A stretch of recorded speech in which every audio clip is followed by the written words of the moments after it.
राजस्थान में विधानसभा चुनाव को 6 महीनों का वक्त रहा है। उसके पहले लगातार अब देखिए कांग्रेस के अंदर घमासान चल रहा है, तो दूसरी तरफ हनुमान बेनीवाल लगातार ये कोशिश कर रहे हैं कि सचिन पायलट नई पार्टी बना दे और उसके साथ गठबंधन के साथ ही चुनाव में जाया जाए, ताकि किंग मेकर की भूमिका में 2023 में हनुमान बेनीवाल और सचिन पायलट रहे। लेकिन अब इसी हनुमान बेनीवाल के घर के अंदर बीजेपी घुसने की कोशिश कर रही है और आप देखिए किस तरीके से बीजेपी ने अब एक बहुत बड़ी रणनीति बनाई है ताकि हनुमान बेनीवाल को नागौर के अंदर ही रोक दिया जाए, क्योंकि हनुमान बेनीवाल लगातार कहीं ना कहीं बीजेपी के लिए एक बहुत बड़ा चैलेंज बने हुए हैं। जहां पर भी चुनाव होता है वहां पर आप देखिए हनुमान बेनीवाल की पार्टी लड़ती है, तो कई जगहों पर ऐसा देखा गया है पिछले 3-4 सालों में कि हनुमान बेनीवाल की पार्टी है वो दूसरे नंबर पर आ जाती है और बीजेपी है वो तीसरे नंबर पर आ जाती है। और यही बात अब बीजेपी को इतनी खटक रही है कि बीजेपी के जो प्रदेश के तमाम नेता है वो 19 और 20 तारीख को नागौर के अंदर बड़ी बैठक करने वाले हैं।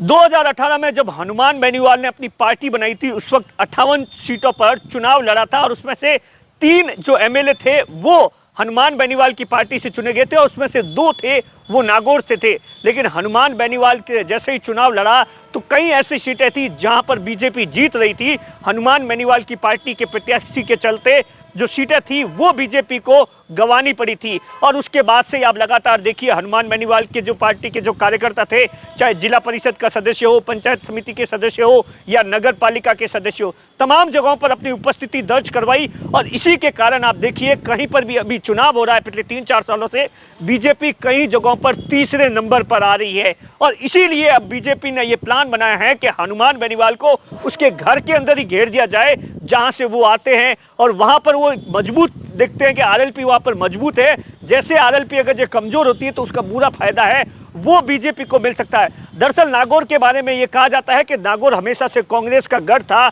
लेकिन 2013 में ये पहला मौका था जिसमें से 10 में से 9 सीटें बीजेपी में जीती थी। लेकिन 2018 आते आते बीजेपी 10 में से 2 सीटें जीत पाई थी और इसी वजह से बीजेपी वहां खुद को कमजोर महसूस कर रही है। दूसरा जो सबसे बड़ा कारण है 2019 के अंदर बीजेपी और आरएलपी का गठबंधन था, इसीलिए वहां पर नागौर से जो हनुमान बेनीवाल है वो जीते थे। लेकिन जैसे जैसे 2021 या 22 के अंदर किसानों के मुद्दे में हनुमान बेनीवाल ने सीधे तौर पर जो गठबंधन था उसे तोड़ दिया था, उसके बाद से ही बीजेपी को कहीं ना कहीं लगता है नागौर की सीट जीतने के लिए ग्राउंड पर काम करना पड़ेगा। तमाम जो चीजें हैं जहां वहां बीजेपी के कार्यकर्ता है वो निष्क्रिय हो गए हैं, क्योंकि पहला मौका था जब वसुंधरा राजे 2018 के बाद में नागौर गई और नागौर के अंदर कई जो पुराने कार्यकर्ता थे, नेता थे, उनसे मुलाकात की, मीटिंग की, सभाएं की और तमाम तरीके से पहली बार बिना नाम लिए हनुमान बेनीवाल को खुले तौर पर चुनौती दी, चेतावनी दी और हनुमान बेनीवाल जो बयान देते हैं उस पर जबरदस्त तरीके से प्रहार किया और यहां तक कह दिया था कि इस बार हमारा जो लक्ष्य है नागौर की 10 में से 10 सीटें जीतना। और उसी के तहत अब बीजेपी ने जो रणनीति बनाई है 19 मई को प्रदेश कार्य समिति की और 20 मई को ऐसा बताया जाता है बीजेपी के जो तमाम राजस्थान के बड़े नेता है वो वहां जुटेंगे और ये टंटोली गए कि 10 सीटें जो 9 सीटें बीजेपी ने 2013 के अंदर जीती थी, तो इस बार भी ये लक्ष्य रखा गया है। उसके लिए क्या कुछ प्लानिंग की जाए, वहां के कार्यकर्ता जो लोग नाराज हैं, जो नेता नाराज है, उन्हें कैसे मनाया जाए।